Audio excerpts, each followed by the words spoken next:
Bonjour à tous et bienvenue dans cette partie de la formation. Nous allons continuer toujours avec la mise en forme de notre site. Alors, si nous venons ici et que nous regardons ce qu'on aurait dû avoir, il y a quand même un léger espace ici entre, euh, entre le logo et puis la barre ici. Et ça, nous pouvons gérer ça rapidement avant de passer au responsive. Donc, la partie qui garde le menu, c'est voilà, le logo, c'est plutôt website logo ici. On peut agir là-dessus et dire que nous voulons avoir au minimum. Donc, je mets ça. Nous allons dire que la largeur que nous voulons, c'est au minimum 300 pixels. Si nous faisons ça, qu'est-ce qui va se passer? Ben, il suffira de revenir ici et on voit que il y a un léger espace ici. En gros, lui, il impose la largeur qu'il veut avoir aux autres maintenant de se partager ce qui reste. Ok. Ah bon, je pense que c'est 300, c'est beaucoup. On peut rester modeste et mettre 200. Okay. Avec 200, je pense que ça devrait faire l'affaire. Ok. Voilà, 200 ou 250. Ok. Donc voilà. Donc ça, vous l'aurez compris. Donc une fois que ça c'est fait maintenant, on pourra maintenant commencer par parler du responsive. Donc je reviens là. Donc l'idée c'est de dire, lorsqu'on va commencer par réduire l'écran, il faut que l'on puisse tenir toujours sur l'écran, quelle que soit la taille. Donc on va simplement utiliser la touche F12 pour ouvrir notre outil d'inspection ici. Et nous allons venir sur téléphone là. OK? Et là, nous allons venir sur responsive. On agrandit la page. Là, on tient bien. Lorsqu'on commence par réduire, ouais, là, on continue toujours de tenir. Et à un moment donné, lorsqu'on sera en dessous de 1200, vous voyez que, il y a un décalage. Ou bien, lorsqu'on est en dessous de 1200, il y a un décalage. 1201, c'est bon. 1200, en dessous, on est en décalage. Donc, du coup, lorsqu'on sera en dessous, nous allons penser tout simplement à enlever cette marge qu'on a là. OK? Pardon, cette largeur qu'on a imposée. Donc, du coup, je reviens alors ici au niveau du code et ceci, nous allons agir là-dessus lorsqu'on sera en dessous de 1200. Donc, je mets ça et ici, min weight, ce sera désormais auto. Okay? La valeur par défaut. Donc, du coup, quand je vais revenir alors ici, on actualise.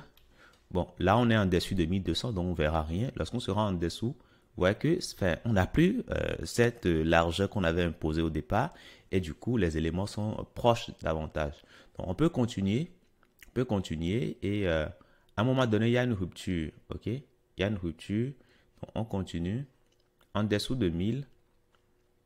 En dessous de 1000, regardez. Bon, là, ça va. Mais en dessous de 900 quelque chose, il y a une rupture parce qu'il y a également un point de rupture au niveau, si je venais au niveau de utile, il y a un point de rupture au niveau de 992. OK? Donc ça aussi, nous allons prendre cela en compte. Donc je peux simplement dupliquer ceci et mettre là 992 pixels. OK?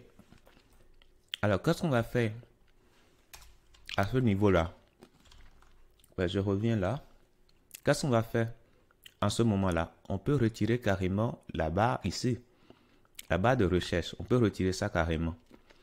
Donc pour le faire, on peut simplement venir là et voir tout simplement l'icône qui est utilisée, pardon, le conteneur. Donc ça, c'est le conteneur de la barre de recherche.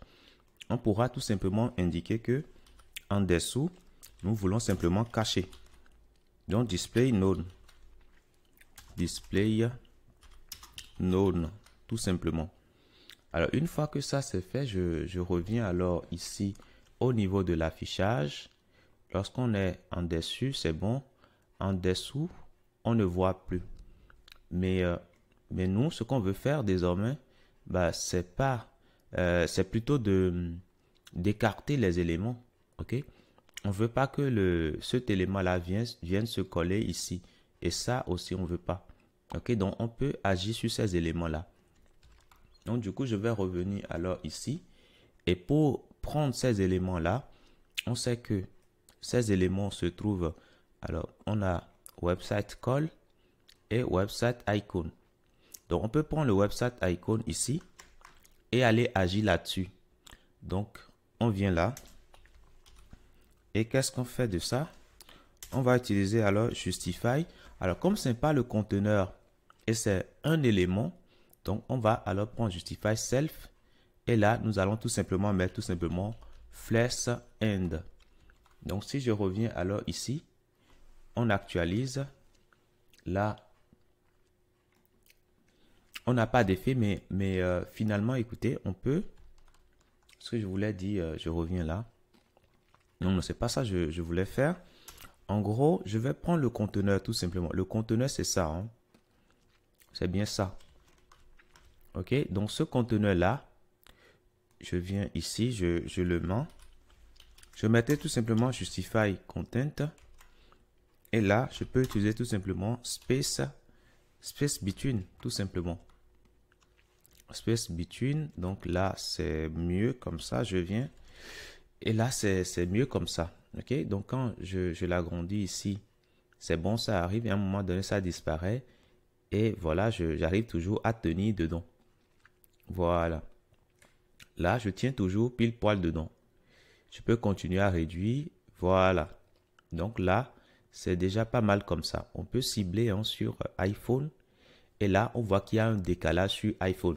Alors, lorsqu'on sera maintenant sur les médias en dessous de 700, l'idéal, c'est de retirer carrément tous les icônes et laisser uniquement le logo. Donc ça, nous pouvons le faire en prenant ici Website Details.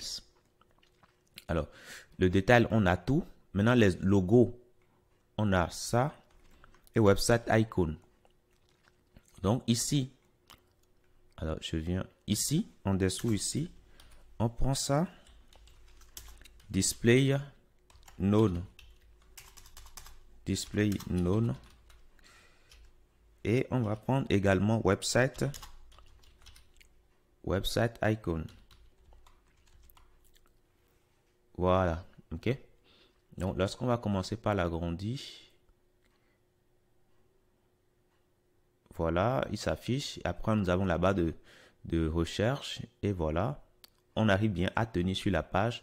Et ça va marcher, quel que soit le média qu'on va utiliser. Ok. Alors, l'idéal, hein, c'est d'afficher un élément de menu qui va permettre l'ouverture du menu qui est pour l'instant caché. Ok. Cet élément de menu, nous pouvons l'ajouter hein, quelque part ici. Donc, je viens au niveau du logo et je vais l'ajouter tout juste dans la partie logo. Donc, je viens alors ici. Non, sinon je ne le mets pas dans le logo, hein, je le mets directement à l'extérieur. Je vais mettre ici un élément i qui aura pour classe fa solide. Et puis, de classe encore fa bars. Voilà, tout simplement. Si je fais ça et que je reviens ici, là, j'ai bien l'élément ici, vous voyez. Donc, on va agir un tout petit peu sur son apparence. Mais maintenant, je quitte mode téléphone d'abord. Hein, ok. On va agir un peu sur son apparence. Donc, du coup, on peut le faire directement ici. Donc, je viens là.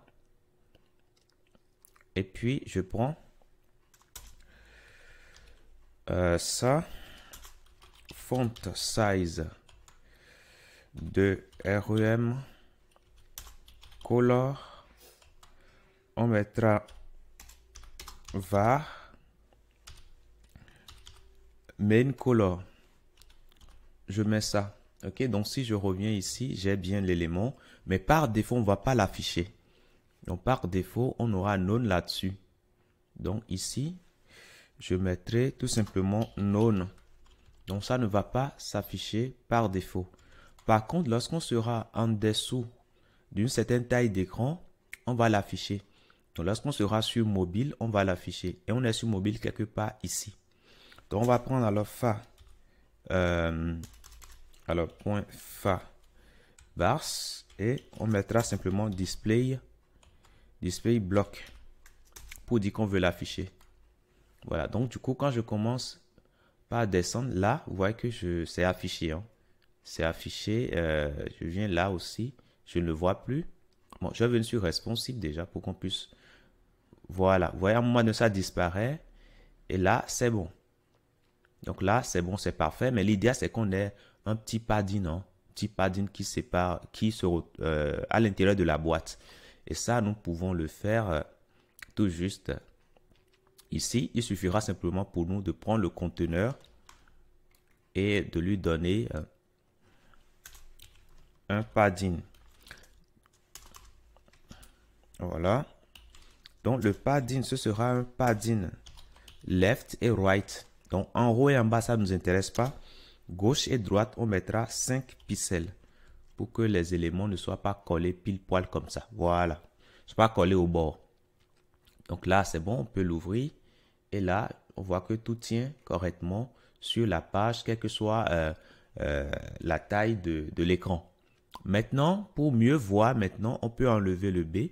Puisque là, tout à l'heure, on l'avait mis juste pour mieux voir l'élément au sein de la page.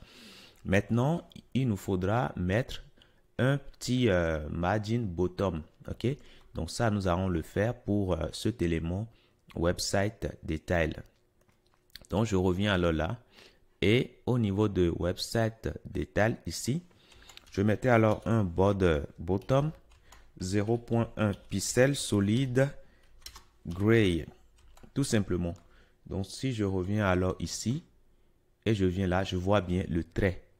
Et ça tient bien dans la page. Donc, voilà pour cette partie. Dans la prochaine partie, nous allons commencer avec ce menu, ce big menu que nous avons là. OK, nous allons tout faire ensemble en partant de rien du tout. Donc, voilà. Je vous dis merci pour ce temps que nous avons passé ensemble et à tout de suite dans la prochaine.